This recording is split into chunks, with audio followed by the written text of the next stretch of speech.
কাটছে ভয়। বেলেঘাটায় জনরোষে রাজু নস্করের সাগরেদ। তৃণমূল নেতা রাজু নস্করের অফিসে স্থানীয়দের বিক্ষোভ।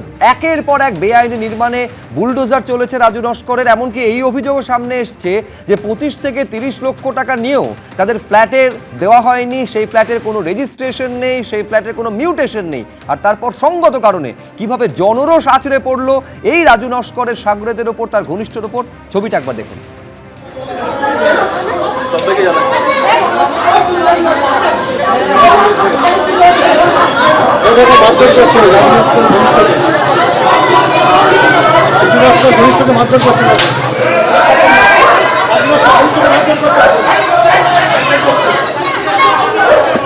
কেন এগিয়ে যা স্বতন্ত্রভাবে শুনতে আছে।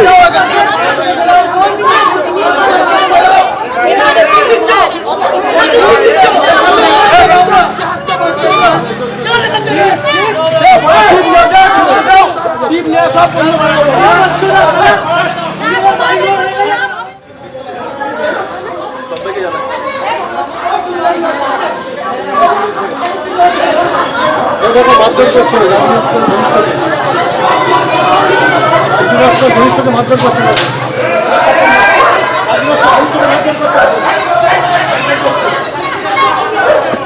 কেন এগিয়ে যা স্বতন্ত্রভাবে শুনতে আছে।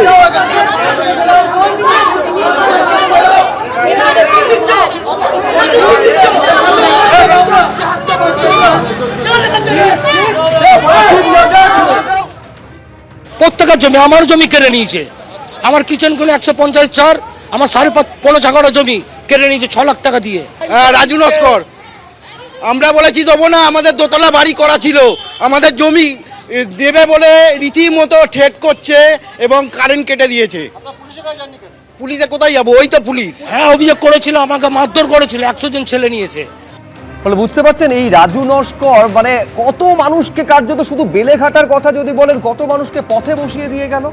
এই রাজু নস্কর আপনারা শুনছেন যে ঠিক যেমন সন্দেশখালীতে শেখ শাহজাহানের বিরুদ্ধে অভিযোগ শোনা যেত, এই রাজু নস্করের বিরুদ্ধে বেলেঘাটাতে একই অভিযোগ।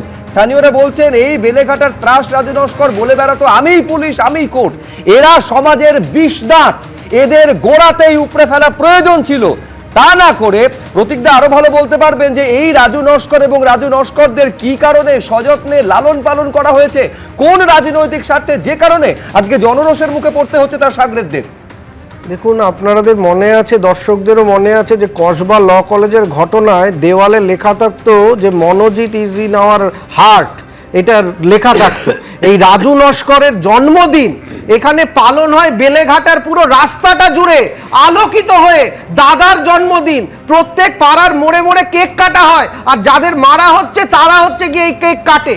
এই পুরো আলো ছায়া সিনেমা হল থেকে পুরো রাস্তায় অন্য কোনো প্রমোটার কোনো কিছু করতে পারবে না, শুধু রাজু নস্করের ফ্ল্যাট থাকে।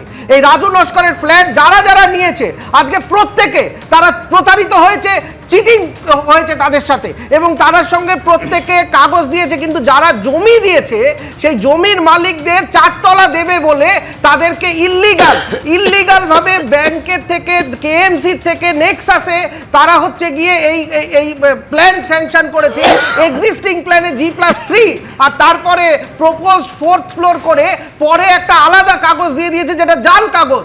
এবং যারা জমি দিয়েছে, যারা সেই ফ্ল্যাট কিনেছে, ব্যাংক লোন দিয়েছে, আজকে সঙ্গত কারণে কেএমসি যখন তাদের বাড়িগুলোতে নোটিশ দিচ্ছে, এই যে যারা লোন নিয়ে সর্বশান্ত হয়ে যারা এই ফ্ল্যাট কিনেছে, লোন নিয়েছে, তাদের আজকে রাতের ঘুম উড়ে গেছে।